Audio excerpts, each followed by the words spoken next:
Fala, galera do Amilt, como é que vocês estão? Tudo bem? Hoje estamos com um convidado muito especial aqui para falar justamente dessa revolução que tem acontecido no mercado de saúde, né? Um momento tão importante aí que as vacinas, os exames estão sendo tão falados, a gente tem tanta limitação física. Está com o Vander Cortese, CEO da BIP Saúde, para falar sobre isso tudo. Fala, Vander, como é que você está? Bem-vindo. E aí, Bruno? Pô, prazer enorme estar aqui, tá tudo certo, aquela correria que a gente gosta, e vai ser bom demais bater esse papo aqui contigo. Pô, prazer. E só lembrar a galera aí, quem quiser ficar por dentro aí dos bastidores do digital brasileiro, você no canal aí que tem gente fera como o Vander aí. Vander, vem cá, você é médico, né? Isso, sou médico e venho de família de médico e resolvi virar empreendedor. Isso é legal pra caramba, eu acho que é uma coisa que tá cada vez mais em voga aí, mas eu soube assim que você deu um skip, né? Você pulou aí umas fases, você não fez residência, né? Você pode contar só um pouquinho como é que você vai moldando assim a tua carreira e como é que você vai parar no empreendedorismo? Lógico, vamos lá. Olhando a história para trás fica mais fácil entender ela, né? Quando você está vivendo é um turbilhão, né? Em retrospectiva é sempre mais fácil. Vamos lá, então, como eu disse, eu venho de família de médico, meu pai é cirurgião cardíaco, minha irmã mais velha se tornou dermatologista, e a influência dentro de casa, e eu sempre admirei o tema da medicina, fiz medicina aqui no Rio, na UFRJ, né, no Fundão. E aí essa mudança começa a acontecer ao longo da faculdade, então ali com 20 baixos, porque de uma forma muito espontânea. Toda faculdade tem as festas da faculdade, né? E eu começo a perceber que as festas eram muito ruins. E aí eu vejo que é um framework do empreendedor, que diante de algo que não atende bem, ele não fica passivo e fala, a vida é assim e tudo bem. Então eu lembro que as festas eram muito ruins, eu falei, cara, bora organizar os negócios melhores. Você aí, se incomodava mesmo, né? O negócio que falava assim, você chegava lá e falava, meu Deus, que horror. E aí você na verdade, não reclamava só, você falava assim, vou reclamar e vou entrar nesse troço. Foi o que você fez, né?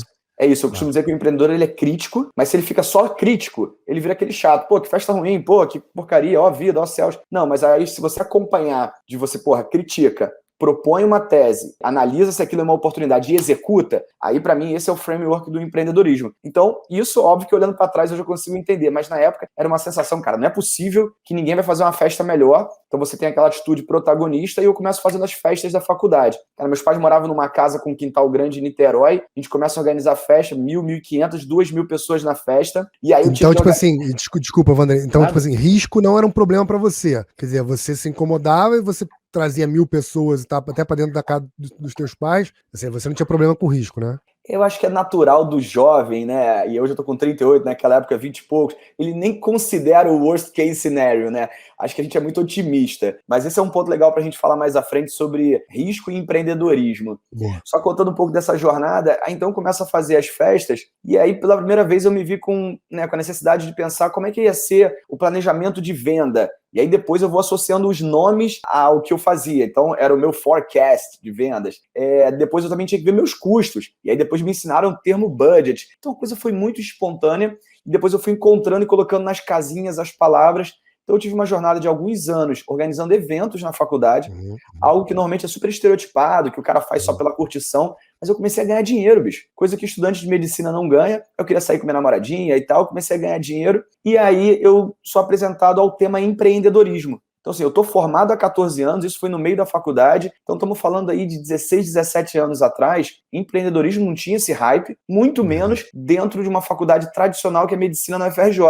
2002, 2003, mais ou menos, né? Isso aí. 2002, 3, 4, ali meu início de faculdade. Eu me formo em 2008, são 6 anos de faculdade. E aí eu começo a ler sobre empreendedorismo. Coisa que o estudante de medicina tem muito disso, ele busca livro, né? Então a gente carava muito livro. E eu saí devorando tudo que eu podia sobre empreendedorismo. E aí foi que eu vi, cara, é isso que eu gosto. E a história da vocação, que a gente fala às vezes de forma superficial, vocação não é à toa que no inglês é o calling, né? É o seu chamado, que do latim vem de vocare, né, de chamado, vocatio, aquela voz que fala com você. Incrível. Falei, porra, foi para isso que eu vim ao mundo, que é criticar algo que não está funcionando bem. Eu digo que empreendedor termina com dor, não é à toa, encontra uma dor, propõe uma tese e executa essa porra. E aí foi o que a gente fez ali com as festas e eu vi que fazendo isso eu me realizava. É a história que você entra no estado que os psicólogos chamam de flow, você se sente realizando, ainda ganhava dinheiro, faria de graça, mas ainda ganhava dinheiro. Aí eu cheguei, pai, vamos conversar. E aí que é a hora no fim da faculdade que você decide a residência, que foi o ponto que você trouxe. Que você vai saber se você vai ser cardiologista, dermatologista ou, enfim, cirurgião como meu pai. E eu falei, porra, não é isso que eu quero para mim. me formei e aí fui procurar uma escola de negócios. E aí a história segue, que aí eu caí numa tribo de economistas, engenheiros, administradores, me dão uma HP 12C pela primeira vez, me ensinam matemática financeira, o mundo se abriu e eu monto a primeira empresa antes da BIP, e aí a história depois segue por mais 15 anos. Você pode contar aí qual que empresa foi essa? BR-Med, né? Lógico.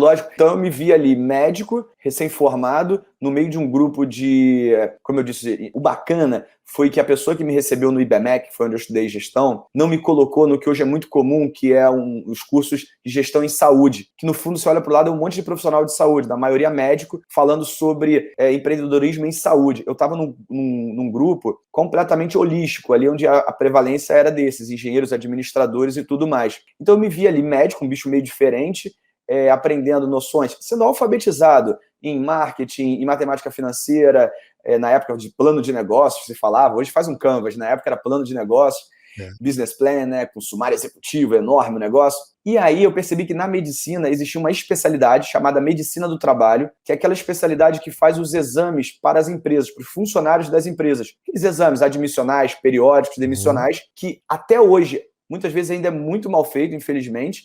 Imagina há 14 anos, e falei, porra, esse negócio é super interessante. É B2B, então aqui, né, a boa parte da audiência sabe, mas para quem não sabe, B2B é um business que tem como foco não uma pessoa física, e sim outra empresa, business to business, diferente do business to consumer, o B2C.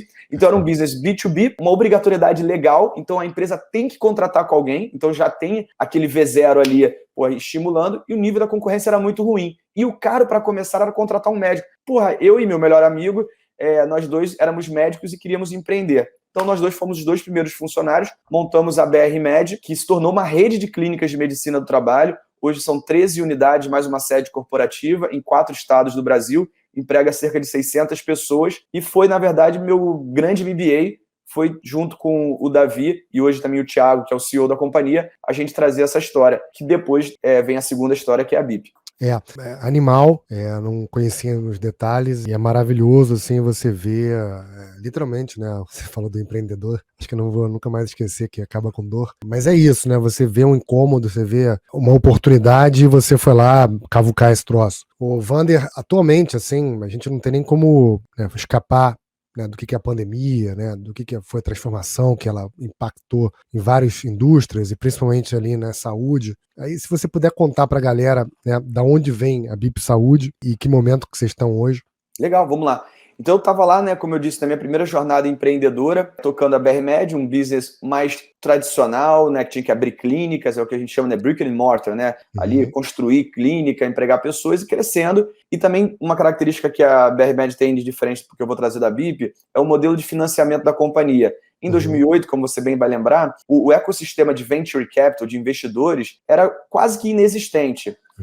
Ou pelo menos, né, nem comparado ao como ele está mais maduro hoje. Então, na época, eu nem sabia o que era fundraising, Series A. Bicho, era aquela coisa meio português, né, que é lápis aqui atrás da orelha, e sabia o seguinte, tinha que ser profitable, tinha que dar lucro desde o primeiro dia. Então, vender o máximo que pudesse, gastar o mínimo e o que tinha de lucro, tirar pouco dividendo e reinvestir. Então, foi assim por mais de 10 anos. E eu estava lá tocando a BR-Med, né, um business B2B com o meu melhor amigo Davi. Até que vem essa explosão ali aqui no Brasil, ali 2015, essa explosão das organizações exponenciais, das startups entrando na nossa vida, que condiz aqui no Brasil com o crescimento da internet, da penetração da internet e dos smartphones, né? Então, de repente, ali, por volta de 2015, todo mundo estava com o celular na mão, onde você recorria a esse celular para todas as suas demandas no dia a dia. Porra, tem algum problema, alguma coisa relacionada a banco, você tem o internet banking, você quer falar com alguém, agora você tem o WhatsApp, você está com fome, tem o iFood, você quer se locomover, tem o Uber, você quer arranjar namorada, tem porra, o Tinder, enfim, para todas as suas demandas ao longo do dia, você tinha ali uma solução. E saúde? Não tinha, e eu ouso dizer que até hoje, nós estamos em 2021 tendo essa conversa, até hoje ainda não existe uma solução em saúde, um app de saúde que tenha a relevância desses que eu acabei de mencionar nas suas áreas. O que, para mim, é um daquelas dores, daqueles hiatos, daqueles gaps que ninguém estava preenchendo. Então essa é a forma mais fácil e resumida que eu tenho de explicar o que a BIP quer ser. Qual é o nosso sonho grande, qual é o nosso futuro, que é ser a empresa que vem à cabeça das pessoas quando elas recorrerem, quando elas necessitarem de um serviço de saúde. Então, nessa frase, estou precisando de tan-tan-tan. Se esse tan-tan-tan for de healthcare, eu espero que nos próximos 2, 3 anos, numa mesa, alguém vai virar e falar, porra, já viu na BIP? Então é isso que a gente está construindo aqui na BIP. E como que a gente ia chegar lá? Qual era o approach que a gente escolheu? E foi um approach, isso a gente está falando de 2016, que é quando a gente funda a BIP, um approach muito inspirado na Amazon. Né? Que o que a Amazon é um grande exemplo para a gente? Que existe uma tendência que vinha crescendo. A Amazon, então, a gente sabe, né, tem mais de 20 anos, mas ali em 2015, né, como eu falei, com a penetração de internet e de smartphones, você tem ali o crescimento acelerado desse comportamento de compra online e receber em casa. E aí, isso vinha crescendo absurdamente na Amazon, no mundo todo. Aqui no Brasil, a gente tem alguns cases interessantes. América Latina, Mercado Livre, né, dona do Mercado Livre. Você tem no Brasil Magalu e vários outros cases que entenderam bem essa tendência e se tornaram empresas extremamente valiosas. E a gente viu que esse approach na saúde não existia. O approach do e-commerce com delivery. Cara, e a gente é um ser humano só, é isso que eu costumo dizer, assim, se eu compro as minhas coisas online e recebo em casa, se eu peço minha comida online e recebo em casa, era uma tendência natural que as pessoas fossem querer contratar os serviços de saúde online e receber em casa. E ninguém estava fazendo isso. E aí a gente começa a BIP, uma curiosidade aqui, BIP vem porque eu cresci vendo meu pai todo de branco com aquele dispositivozinho no cinto, que era o BIP, né, o pager, que a gente volta e meia estava numa missa, ou num cinema, ou numa pizzaria, tocava aquele treco, meu pai tinha que sair correndo, isso tem uma memória afetiva para mim. E aí a gente dá o nome de BIP, porque BIP tem isso, de chamar saúde, tá? Tem gente que acha que BIP tem a ver com as buzinas do carro da BIP, não. Pelo menos não foi, é só dar uma zoada aí no Bruno Lagoeiro, que veio aqui também. Não são as iniciais de Bruno, Eduardo e... É Pedro, Eduardo, Pedro, Bruno. né? Pedro Médio. Não, eu sou fãzaço do Bruno.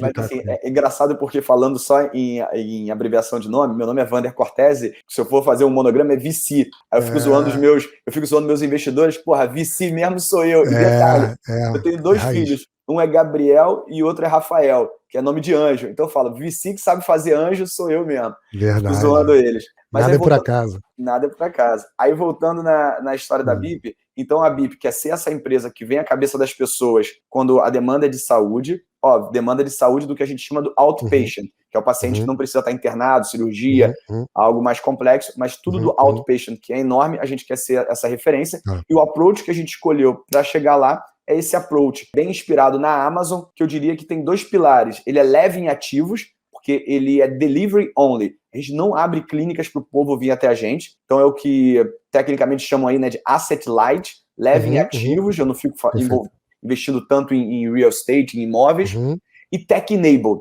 porque eu costumo dizer que a gente não é uma empresa de tech, a gente é uma empresa apoiada, suportada por tech para ter muita eficiência, porque no fim do dia, o meu produto, o meu serviço aqui na BIP é um ser humano dentro da sua casa, como você me contou antes, que você já inclusive teve a oportunidade de receber.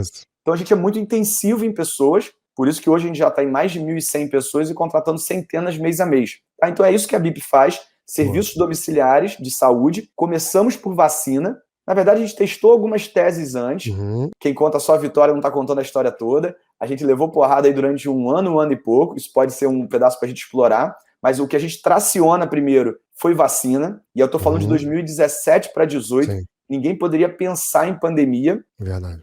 E recentemente a gente fez um movimento também muito inspirado em Amazon, que a Amazon começa vendendo livro e hoje a Amazon vende de tudo. A gente começou vendendo vacina, cresceu, a gente já é a maior empresa de vacina do Brasil disparado e distanciando do 2º lugar, sem ter nenhuma clínica aberta ao público. São somente esses hubs, que é logístico, né, essas dark stores que a gente tem. Nosso time vai até a casa do cliente e agora a gente faz também exames de sangue, né, exames laboratoriais em casa. E endereçando uma business unit após a outra, a gente espera concluir aquela visão, espera entregar a nossa visão de ser a empresa que é referência em todos esses serviços. É vacina, é exame, daqui a pouco eu já falar de saúde ocular, de telemedicina, de infusão de medicamentos, e todo tipo de serviço que você pode precisar em casa. Animal. Deixa eu só fazer uma propaganda, outra propaganda aí, que você me lembrou muito. Tem aqui no Unmute um papo, foi um dos primeiros papos até com o Bruno Ferentini. O Bruno Ferentini foi o primeiro CEO do Yahoo aqui no Brasil, e ele, em algum momento, ele foi head de marketplace da Amazon, então ele reportava lá direto pro Bezos. Então tem um papo do caramba aqui com ele, eu vou depois botar um linkzinho aí. O Vander, olha só. Conhece esse, cara? Saiu recentemente. É o mais novo. E é do mesmo cara, o Brad Stone, foi o mesmo cara que escreveu o The Everything Store, né? A loja de tudo. Então, tudo que sai de Amazon, cara, a gente lê aqui porque Animal. inspira muita gente. Animal. O Vander, a gente tava falando ali antes do ar que você tá com... Como é que tá teu headcount aí mesmo? 1.000 e quantos? 1.100 e contratando de 100 a 200 todo mês. E aí já tá espalhado nas principais capitais? Como é que você tá aí? Hoje, em estados, né, tem o Rio de Janeiro, São Paulo, Paraná e o Distrito Federal. Já são mais de 100 cidades que a gente tem os serviços da BIP. O objetivo agora, até o fim do ano, é chegar a 200 cidades. Pô, muito bom. Eu vou te fazer uma pergunta que até eu fui bater um papo com a minha esposa, né? Ela que... Eu não lembro quem descobriu a BIP há muito tempo, né? Quando devia estar começando a operação. A gente realmente ficou muito fã. E eu falei assim, pô, amanhã eu vou bater um papo com o Vander, CEO da BIP, parará, o que você gostaria de perguntar? E aí ela falou assim, pô, Bruno, uma coisa que eu fiquei muito impressionado é que o nível de atendimento deles e as pessoas que eu me relacionei, cara, o sarrafo era muito alto e era imperceptível a mudança e a diferença entre essas pessoas. E é engraçado que quando você fala de Amazon,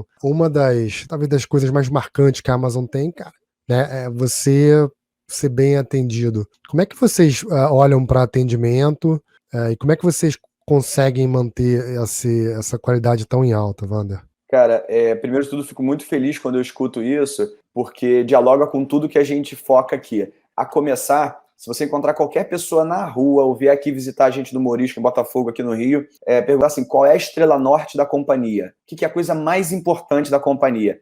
Ela vai te responder que é um negócio chamado NPS, que eu tenho certeza que você conhece, mas para quem aqui não conhece, que é o Net Promoter Score.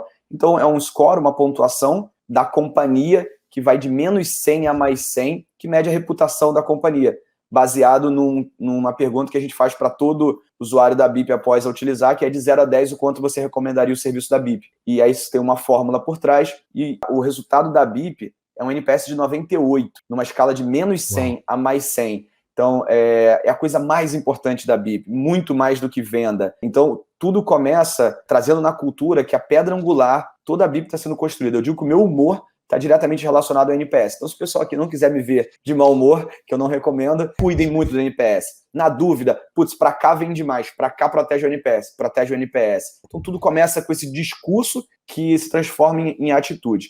Mas aí, na prática, agora, como é que a gente consegue, então, fazer isso? Porque o que todos os investidores, quando vão investir na BIP, se preocupam é, pô, Vânia, eu estou entendendo que vocês têm uma baita qualidade reconhecida, né, refletida aí no NPS, mas você é um business que, para crescer, vai precisar ter 3 mil, 4 mil, 5 mil pessoas. Eu brinco que eu não fui competente para montar um business de software as a service que fatura centenas de milhões com 20 pessoas no escritório. Então, a gente é um business que eles chamam de intensivo em pessoas. Como é que você vai continuar entregando qualidade com 2 mil, 3 mil pessoas? E aí, conecta com algo da minha jornada pessoal. Eu te contei da BRMed e te contei da BIP. Em paralelo com a BRMed, a única coisa que eu fiz como médico na minha vida, quando eu me formei ali em 2008, abri o concurso para ser médico militar.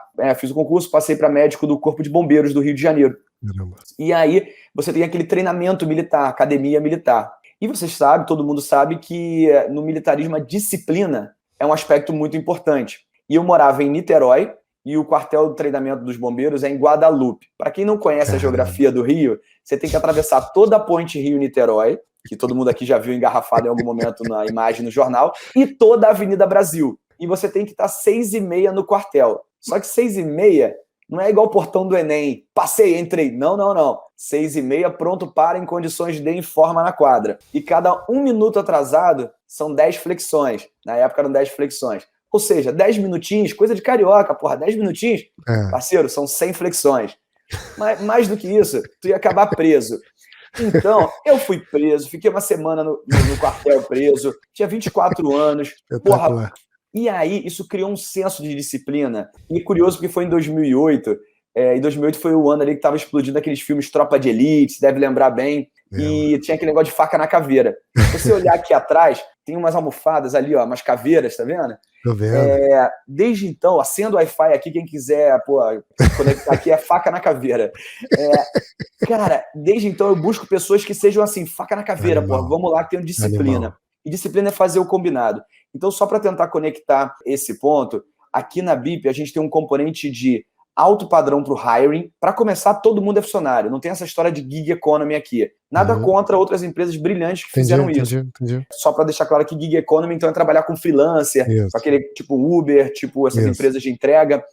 No caso da BIP, cara, eu vou dentro da tua casa, não vou no portão, eu vou lá dentro do quarto do teu bebê, pego ele, espeto uma agulha, injeto um vírus ou uma bactéria e eu ainda quero que você goste da BIP. Então, não via como, não acredito no modelo de uberização, de gig economy, desse tipo de serviço com essa complexidade. Então, para começar, todo mundo aqui é contratado, CLT, com todos os encargos de Brasil para isso, e o processo de recrutamento e seleção, o sarrafo é alto, e essa pessoa que já entra aqui, poderia estar pronta, tecnicamente habilitada para o dia seguinte para a casa do cliente, ela passa semanas num treinamento militar aqui dentro. A gente tem salas de simulação, daquelas com vidro que você vê de um lado e a pessoa não vê do outro, elas são filmadas com debriefing, é uma questão teatral, e tudo isso resulta na percepção da sua esposa e é refletido no NPS.